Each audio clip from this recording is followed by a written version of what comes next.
Chapter 17.1 Introduction to Decision Analysis.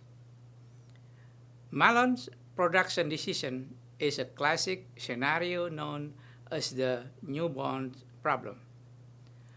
As late as the 1950s, new boys were assigned to street corner to sell daily newspaper. Extra, read all about it. And each newsboy had to decide how many papers to buy to maximize his daily profit. Paper left over at the end of the day obviously had no value. The newsboy problem has since become known as the news vendor problem to reflect the fact women are just as capable of hawking newspaper on street corner as men are. The characteristics of the news vendor problem are as follows. We need to decide how much of a product to have available for a single selling period. The product has a short life cycle, such as a daily newspaper or a batch of sticky burn. Only one order can be placed before the actual demand occurs. The upcoming demand for the product is uncertain. The purpose of this chapter is to describe techniques that will provide solution to the news vendor problem or other type of similar problem. The news vendor problem is a dilemma not just for newspaper people, but for many businesses. For example, grocery store need to decide how much fresh produce to purchase from their supplier. School cafeterias need to decide how many meals to prepare for the day. Department store need to decide how many high fashion dresses to purchase for the upcoming season. Retail store need to decide how many boxes of card to purchase for the holiday season. We will initially solve the news vendor problem by assuming that any leftover product has no value. That is, the day old sticky bun get thrown in the trash. We will then solve the problem again, but assume the leftover product has some minimal values. That is, the old sticky buns get sold at a steep discount. To solve this type of problem, you first need to understand the following term.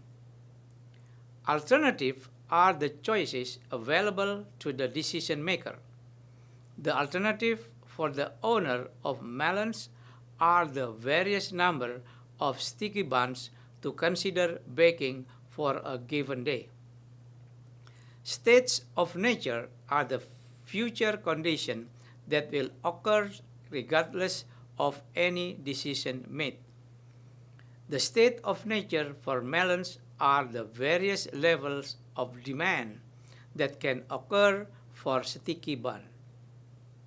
Payoff are the consequences of the alternatives chosen given the state of nature that eventually occur.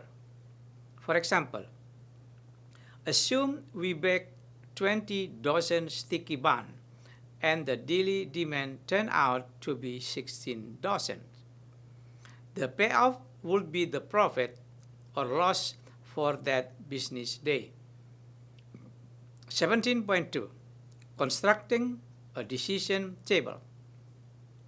A decision table displays all possible combinations of alternative and state of nature associated with a problem, and then the payoff that will result from each combination.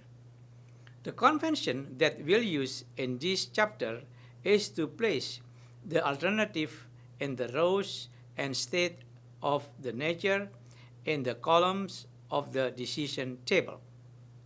Suppose Melons sell its sticky bun for $16 a dozen, and the variable cost to bake these buns, material and labor, is $7 a dozen.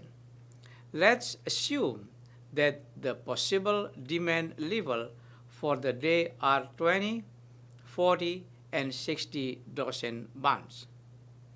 We will limiting the daily demand to these three levels to simplify the explanation. Once you understand the technique, you will see that expanding the number of levels is a simple adjustment. Finally, we are going to limit the alternative or the quantity of bun to bake to 20, 40, and 60 dozen. The fact that we are selecting quantities that match the demand levels simplifies the analysis. However, matching the alternative and state of nature isn't required. With this information, we can now begin creating our decision table, which is shown in Table 17.1. We will start with the highlighted row in Table 17.1 and calculate the profits associated with baking 20 dozen buns given the three possible demand levels. Table 17.1 is still missing one component, the payoff for each combination of alternative and state of nature. We can find each payoff or profit by subtracting the variable cost of the buns from the revenue generated by them. The numbers of buns sold on any given day will be always equal to the minimum of the number baked and the level of demand. We will use the following two scenarios to illustrate this concept. If Melons decides to bake 40 dozen buns today and demand for that day is 20 dozen buns, they will sell 20 dozen buns or the minimum of 20 and 40. In this case, demands control the number sold. The orange cell corresponds to baking 20 dozen buns and 20 dozen of them being demanded by customers. Because both values are 20 for this combination, Melons will sell 20 dozen that day. The daily profit from this scenario equal to $180. How much profit does Melons make when it bakes 20 dozen buns and the demand that day is for 40 dozen? This scenario is found in the green shade cell in Table 17.1. These calculations are as follows. Notice that the profit remained at $180 because Melons had only 20 dozen buns to sell, not the 40 dozen customer wanted. The same amount of profit, $180, will result if 60 dozen are demanded and 20 dozen are baked. Once Melons sell all the buns that were baked that day, profit will not be affected with higher level of demand. Table 17.2 shows this partially completed decision table. Let's do one more set of calculation to be sure you have the hang of this.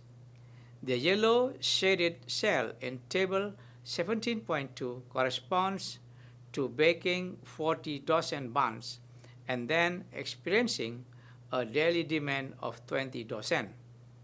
These calculations are shown as follows.